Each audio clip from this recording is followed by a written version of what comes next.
Cricket में education काम आती है? बिल्कुल आती है। देखिए एजुकेशन सिर्फ ये नहीं है कि आपने डिग्रीज कितनी हासिल की है, एजुकेशन नॉलेज जो है वो आपके पास हो और आपको एज ए पर्सन ग्रो करने का आपको पता होना चाहिए, एक्सपोजर होना चाहिए। आप सेट एक जगह रुक ना जाएं, हमेशा आपकी लाइफ में सीखने का अमल जारी रहना चाहिए और मिस्टेक्स करने से आप ना घबराएं, तो उतनी जल्दी आप ग्रो करते हैं। जैसे आपने ये इंग्लिश की बात की है, हमारे पाकिस्तानी प्लेयर्स को बहुत ट्रोल किया जाता है इंग्लिश के ऊपर, आपको क्या लगता है, क्या वो सही है? क्या वो हो सकता है कि जिस तरह आप उमर अकमल वगैरह जब इंग्लिश बोलते हैं तो क्या उनको इंग्लिश में बात करनी चाहिए या उर्दू में ही करें? क्योंकि बड़े प्लेयर्स मैंने देखे जिनको इंग्लिश नहीं आती वो अपनी जुबान में बात करते हैं। देखिए मेरे ख्याल से इंग्लिश ना आना कोई बहुत बुरी बात नहीं है, बुरी बात ही नहीं है मेरे ख्याल से। एग्जैक्टली अगर आपको नहीं आती तो कोई ऐसा चीज नहीं है, अगर मुझे ना आती होती मैं यहाँ क्लेम कर देता कि भाई नहीं आती, कोई ऐसा मसला नहीं है उसमें। उसमें यह कि आपको ये जरूर कोशिश करनी चाहिए कि अगर आप सीख सकते हैं तो सीखे जरूर, अगर नहीं सीखी तो कोई ऐसा मसला नहीं है। और दुनिया में बड़े बड़े फुटबॉलर हैं जो नहीं इंग्लिश में नहीं बोलते।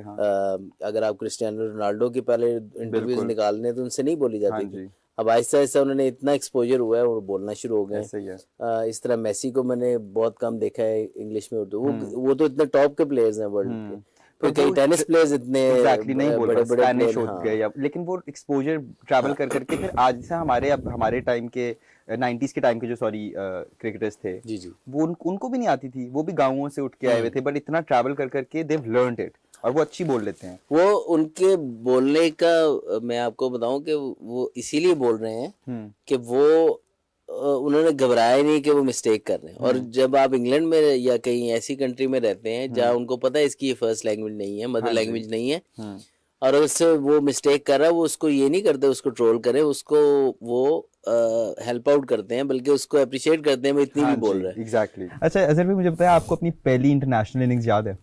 बिल्कुल। क्या था, मतलब कोई इसका सिली किस्सा शेयर करें हमारे साथ। देखिए जब भी आप मेरा लॉर्ड्स पे डेब्यू हुआ और मैं डेब्यू से पहले भी बड़ा सुकून में था, कोई मसला नहीं, मतलब आप एब्जॉर्ब कर गया। मैं सारे कहते थे रात को नींद नहीं आती, मैं पूरे 7-8 घंटे सोया। मुझे एक दिन पहले पता लग गया था, तो मैं इस लिहाज से था कि यार ठीक है। लेकिन जैसे ही जब मैच वाले दिन ग्राउंड में उतरे ना, तो हल्की सी वो जो फीलिंग आती है ना नर्वसनेस वाली, वो फिर आना शुरू हुई। फिर उनकी टीम को देखा, पहले तो हम खुद ही जाते थे प्रैक्टिस करके वापस आते थे, ऑस्ट्रेलिया की टीम को देखते ही नहीं थे।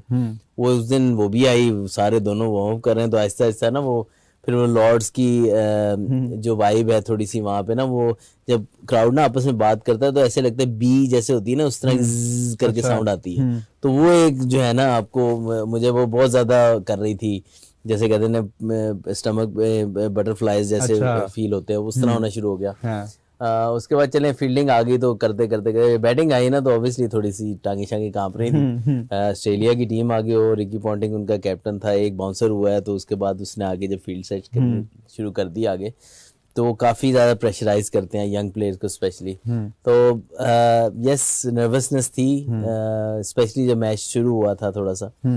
फिर एक दो मैच लगे थे उसको ओवरकम करने में। लेकिन यही था कि वहाँ पे जो भी स्पोर्ट्स स्टाफ था हमारा या जो भी इंटरनेशनल लोग थे, शेन वॉर्न एक दफ़ा पार्किंग में जब हम वापस जा रहे थे पहले दिन के बाद आई थिंक, तो शेन वॉर्न ने ये बोला था कि don't try to prove anything, just enjoy this game as it is your last game. तो उसने बड़ा, वो मुझे आज तक याद है कि यार उस गेम को एंजॉय कर लो जो खेल रहे हो, बिल्कुल ये ना सोचो अगली गेम खेलनी है कि नहीं खेलनी। बिल्कुल। हम अगले का जब सोचते हैं तो प्रेशर आता है। बिल्कुल ऐसे ही है। उसने मुझे बहुत काफी चीजें आसान कर दी उसकी ये 2 वर्ड्स ने, कि play it like this is your last game and enjoy it, make most of it. Nice. So that was a great I think advice. मैं हमेशा अपने यंगस्टर्स को भी ये देता हूँ कि अगला मैच ना सोचो, यही आपका आखिरी है, इसी को एंजॉय करो। और आपने क्या सोचा था कि ये एक मैच खेलोगे, जब आपको मिल जाए तो उसको एंजॉय करो। फिर आहिस्ता आहिस्ता एक्सपेक्टेशन, और अगर आप देखें भी तो डेब्यूटेंट से एक्सपेक्टेशन बहुत ज्यादा नहीं होती, एक्सपेक्टेशन एक्सपीरियंस प्लेस से ज्यादा होती है। तो डेब्यूटेंट्स को ना ज्यादातर एंजॉय करना चाहिए। बस जो आप खेलो, बस आपको जो आता है बस खेलो। बिल्कुल ऐसे ही है। तो आप ऐसे टीम में शामिल कैसे हुए, किसने आपको आज नोटिस किया एज ए बैट्समैन? देखिए मैं 2-3 साल मैंने ना फ्रॉम आई थिंक 2007 to 9 मैंने बहुत परफॉर्मेंस भी दी थी, नहीं सॉरी 6 to 8 3 सीज़न मैंने परफॉर्मेंस दी। फिर क्योंकि नाम चलना शुरू हुआ तो आई थिंक फिर 2 सीज़न मेरे फिर 9 और 10 वाला भी ऑलमोस्ट। अच्छा। 9 वाला और 10 मेरा इतना अच्छा नहीं गए थे जिस बिफोर मेरी सिलेक्शन हुई। लेकिन वो रेपुटेशन बन गई भी थी। जब ये स्पेस आई नंबर 3 के लिए तो आई थिंक वकार भाई कोच थे और मोहसिन खान चीफ सिलेक्टर थे, मोहसिन हसन खान। तो उन्होंने जो है ना वो अपना सारा देखे। फिर एक मैच में खेला था कराची में, शोएब अख्तर खेल रहे थे। अच्छा। फेडरल जो इस्लामाबाद की टीम से ना, और मैं पंजाब की टीम से खेल रहा था। तो वो शोएब भाई का स्पेल मैंने खेला था, मोहसिन हसन खान सब सिलेक्टर थे, वो देख रहे थे। अगले मैच में मैं इंजर्ड हो गया, मैं नहीं खेला। फिर उन्होंने मुझे ऊपर बुलाया कि उन्होंने कहा कि तुम्हें बहुत पोटेंशियल है, और ओपनर्स का कैंप लग रहा था। अच्छा। तो उन्होंने कहा मैंने तुम्हारा नाम डाला, तुम इंजर्ड हो, तुम नहीं भी खेलोगे, लेकिन तुमने उधर जाना है। ओके। क्योंकि वो एक नज़र आ गया उनको शायद कि इसमें स्किल है। तो मैं फिर गया, फिर जावेद भाई उसके, जावेद मियांदाद उसको रन कर रहे थे। तो उधर मैंने उनको अल्हम्दुलिल्लाह जिस तरीके से उन्होंने बताते थे मैं खेलता था। और फिर मैंने उसमें ना उसके जो इतने मैचेस हुए थे उसमें मैंने तकरीबन 5 या 6 मैच हुए थे तो 300 किए थे।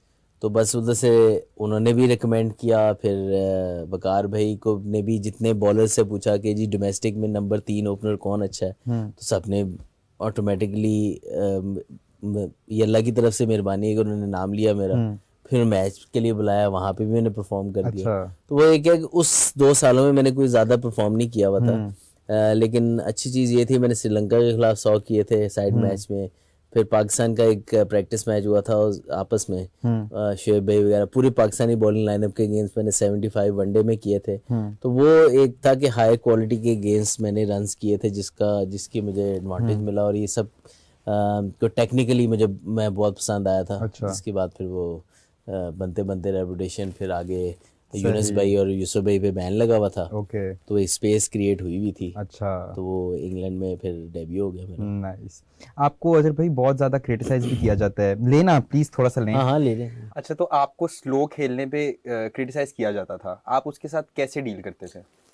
हाँ देखें मेरा जो रोल था टेस्ट टीम के अंदर नंबर 3 के ऊपर ये था कि यार और मेरी गेम थ्रू आउट रही भी है ये डोमेस्टिक में। मैं पहले बॉलरों को अच्छी तरह थकाता था और अपनी तरह से ये होता था कि मैंने नया बॉल जो है सी ऑफ करना। और जब हम खेले, मैं अर्ली एज ए बैट्समैन जब मैं खेला हूँ तो ग्रीन पिचेस पे ज़्यादातर मैचेस होते थे, ग्रेस का बॉल होता था, सीम राउंड होता था। तो यही होता था रोल कि यार नया बॉल जो है वो निकालना है, पहले बॉल को पहले संभाल लें, उसके बाद से रन्स बनाएंगे। तो इसी तरह इंटरनेशनल लेवल पे भी रोल मेरा यही बना कि मैंने नए गेंद को जो है ना वो निकालना है पहले। तो अब उसके अंदर एक चीज़ सामने आई कि हाँ ये है कि लिमिटेशन स्टार्ट में ज़्यादा थी, लेकिन ये है कि मैं कंसिस्टेंट ज़रूर था और सूट करता था पाकिस्तान को उस टाइम पे ये स्टाइल।